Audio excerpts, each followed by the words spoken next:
T V actress مومنہ اقبال نے وزیر اعلیٰ پنجاب سے مدد طلب کر لی۔ انہوں نے انسٹاگرام پر پوسٹ لگائی ہے جس میں انہوں نے کہا ہے کہ انہیں پچھلے کئی مہینوں سے آن لائن ہراساں کیا جا رہا ہے۔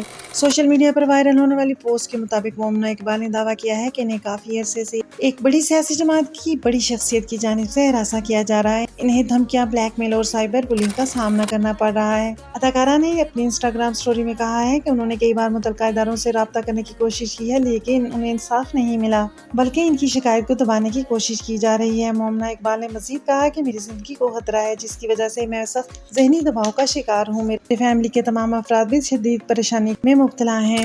انہوں نے وزیر اعلیٰ پنجاب سے اپیل کرتے ہوئے کہا ہے کہ اس معاملے کی شفاف تحقیقات کروائی جائیں اور ذمہ دار افراد کے خلاف قانونی کارروائی کی جائے۔ ملا تو وہ تمام ثبوت عوام کے سامنے لے آئے۔ جیسے ہی پوسٹ سوشل میڈیا پر آئی تو سوشل میڈیا دو حصوں میں تقسیم ہو گیا۔ کچھ لوگ اداکارہ کی حمایت کر رہے ہیں اور کہہ رہے ہیں کہ خواتین کو ہراسانی کے خلاف آواز اٹھانے کا پورا حق حاصل ہے، جبکہ کچھ لوگ اس معاملے کے پیچھے سیاست کو بھی جوڑ رہے ہیں۔ اس کیس کے وائرل ہونے کے بعد نیشنل سائبر کرائم انویسٹیگیشن نے بھی ایکشن لے لیا اور رپورٹس کے مطابق متعلقہ افراد چودھری محمد ثاقب خان چدر اور ان کی اہلیہ کو طلب کر لیا گیا۔ سوشل میڈیا صارفین کا یہ سوال ہے کہ آخر کب تک پاکستان میں خواتین ہراسمنٹ کا شکار ہوتی رہیں گی؟ یہ معاملہ تو ایک معروف اداکارہ کا تھا جس پر فوری ایکشن لے لیا گیا، لیکن اگر یہی معاملہ کسی ایک عام عورت کے ساتھ ہوتا تو کیا پھر بھی ایکشن اتنی ہی جلدی لے لیا جائے؟ یہ معاملہ صرف ایک عورت کا نہیں بلکہ ہر اس عورت کا ہے جو گھر سے اپنے پاؤں پر کھڑے ہونے کے لیے نکلتی ہے۔ نہ جانے کہاں کہاں کس طرح سے ہراساں کی جاتی ہے۔ تو ناظرین، آپ کا کیا خیال ہے کہ کوئی ایسا قانون نہیں ہونا چاہیے جو عورتوں کی ہراسمنٹ کو روک سکے اور کسی بھی ہراسمنٹ کے نتیجے میں فوراً ایکشن لے؟